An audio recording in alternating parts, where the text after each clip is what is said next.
ಶ್ರೀರಾಮಚಂದ್ರ ಭಕ್ತ ಮಂಡಳಿಯಿಂದ 11ನೇ ವರ್ಷದ ಮಂತ್ರಾಲಯ ಪಾದಯಾತ್ರೆ ಅಂಗವಾಗಿ ಶ್ರೀರಾಮ ಮಂದಿರದಲ್ಲಿ ಸತ್ಯನಾರಾಯಣ ಪೂಜೆಯ ಮೂಲಕ ಪಾದಯಾತ್ರೆ ಸಂಪನ್ನಗೊಂಡಿತು. ಶ್ರೀ ಸತ್ಯನಾರಾಯಣ ಸ್ವಾಮಿಯ ವೃತ್ತ ಪೂಜಾ ಕಾರ್ಯಕ್ರಮವನ್ನು ವೇದಮೂರ್ತಿ ಗುಂಡೂರಾವ್ ಗುರುಗಳಾದ ಶೇಖರ್ ಗುರುಸ್ವಾಮಿ ಇವರ ನೇತೃತ್ವದಲ್ಲಿ ಕಳೆದ 17ರಂದು ಮಂತ್ರಾಲಯ ಪಾದಯಾತ್ರೆಯನ್ನ ಹಮ್ಮಿಕೊಳ್ಳಲಾಗಿತ್ತು. ಇಂದು ಗುರುವಾರ ಶ್ರೀರಾಮ ಮಂದಿರದಲ್ಲಿ ಸತ್ಯನಾರಾಯಣ ಪೂಜೆ ಕಾರ್ಯಕ್ರಮದಲ್ಲಿ ಸಾವಿರಾರು ಸಂಖ್ಯೆಯ ಭಕ್ತಾದಿಗಳು ಪಾಲ್ಗೊಂಡಿದ್ದು ವಿಶೇಷವಾಗಿತ್ತು.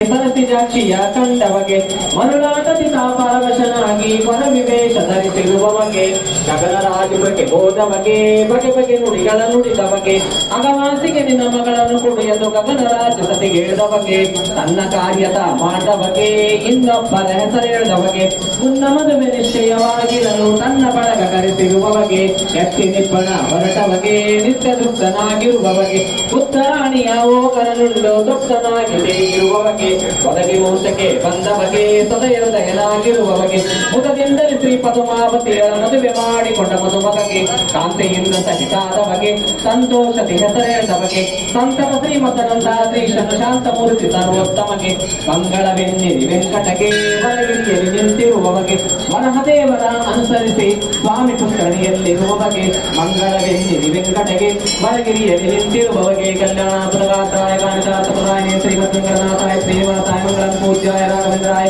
ಸತ್ಯಧರ್ಮರತಾಯ ಕಲ್ಪವೃಕ್ಷಾಯ ನಮತಾಂ ಕಾಮಧೇನುವೇ ಅಸ್ತು ಶ್ರೀ ತನ್ಮಂಗಳಾನಿ ಭವಂತು. ಓಂ ಯಜ್ಞೇನ ದಂತದೇವಾಸ್ತಾಯ ಧರ್ಮಾಣಕರ್ಮಣ್ಯಾಸಂದೇನ ತನ್ನೈಮಾಂಸರಕೋಪೇ ಸಾಧ್ಯಾಸಂತಿ ದೇವಾಃ.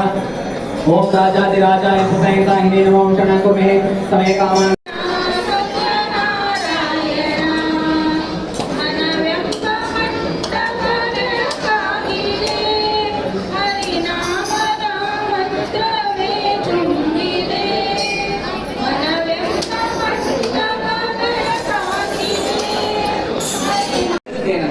ನಾನು ಸತ್ಯನಾರಾಯಣ ಸ್ವಾಮಿಯ ಪ್ರಸಾದಕ್ಕೆ ಅಪಮಾನ ಮಾಡಿದ್ದರಿಂದ ಇಂತಹ ಸಂಕಷ್ಟಕ್ಕೆ ಗುರಿಯಾಗಿದ್ದೇನೆ.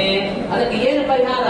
ಯಾವ ಸ್ಥಳದಲ್ಲಿ ನಾನು ಸತ್ಯನಾರಾಯಣ ಸ್ವಾಮಿಗೆ ಅಪಮಾನವನ್ನು ಮಾಡಿದನೋ ಅದೇ ಸ್ಥಳಕ್ಕೆ ಹೋಗಿ ಆತನ ಪೂಜೆಯನ್ನು ಮಾಡುತ್ತೇನೆ ಅಂತ ಸಂಕಲ್ಪ ಮಾಡಿಕೊಂಡ. ಹೋದ ಯಾವ ಸ್ಥಳ? ಆಲದ ಮರದ ಕೆಳಗೆ ಅಪಮಾನ ಮಾಡಿದ. ಅದೇ ಆಲದ ಮರದ ಕೆಳಗೆ ಸತ್ಯನಾರಾಯಣ ಸ್ವಾಮಿಯ ಪೂಜೆಗೆ ಏರ್ಪಾಡು ಮಾಡಿದ. ಅಲ್ಲೇ ಎದುರಿಗಿರ್ತಕ್ಕಂತಹ ದನ ಮೇಯಿಸ್ತಕ್ಕಂಥ ಬಂದ ಹುಡುಗರನ್ನ ಕರೆದು ಶ್ರದ್ಧಾ ಭಕ್ತಿ ಪೂರ್ವಕವಾಗಿ ಸತ್ಯನಾರಾಯಣ ಸ್ವಾಮಿಯ ಪೂಜೆಯನ್ನು ಮಾಡಿದ.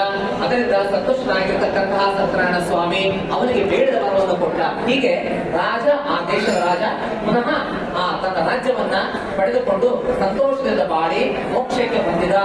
ಇಂತಹ ಪರಮ ದುರ್ಲಭವಾಗಿರ್ತಕ್ಕಂತಹ ಶ್ರೇಷ್ಠವಾಗಿರ್ತಕ್ಕಂತಹ ಸತ್ಯನಾರಾಯಣ ಸ್ವಾಮಿ ವ್ರತವನ್ನ ಯಾರು ಮಾಡುತ್ತಾರೋ ಮತ್ತು ಈ ಕಥೆಯನ್ನು ಯಾರು ಹೇಳುತ್ತಾರೋ ಮತ್ತು ಈ ಕಥೆಯನ್ನು ಯಾರು ಹೇಳುತ್ತಾರೋ ಅವರಿಗೆ ಸತ್ಯನಾರಾಯಣ ಸ್ವಾಮಿ ಅನುಗ್ರಹದಿಂದ ಎಲ್ಲಾ ದುಃಖಗಳಿಂದ ಬಾಧಿತನಾಗಿ ಯಾವ ವ್ಯಕ್ತಿ ಯಾವ ದುಃಖದಿಂದ ಇರ್ತಾನೋ ಅವನ್ನೆಲ್ಲವನ್ನು ಕೂಡ ದುಃಖದಿಂದ ಬಿಡುಗಡೆ ಹೊಂದಿ ಶ್ರೇಷ್ಠವಾಗಿರ್ತಕ್ಕಂತಹ ಮೋಕ್ಷವನ್ನು ಹೊಂದುತ್ತಾನೆ ಅಂತ ಸೂತ ಪುರಾಣಿಕರು ಶೌನಕಾದಿ ಋಷಿಗಳಿಗೆ ಹೇಳ್ತಾರೆ.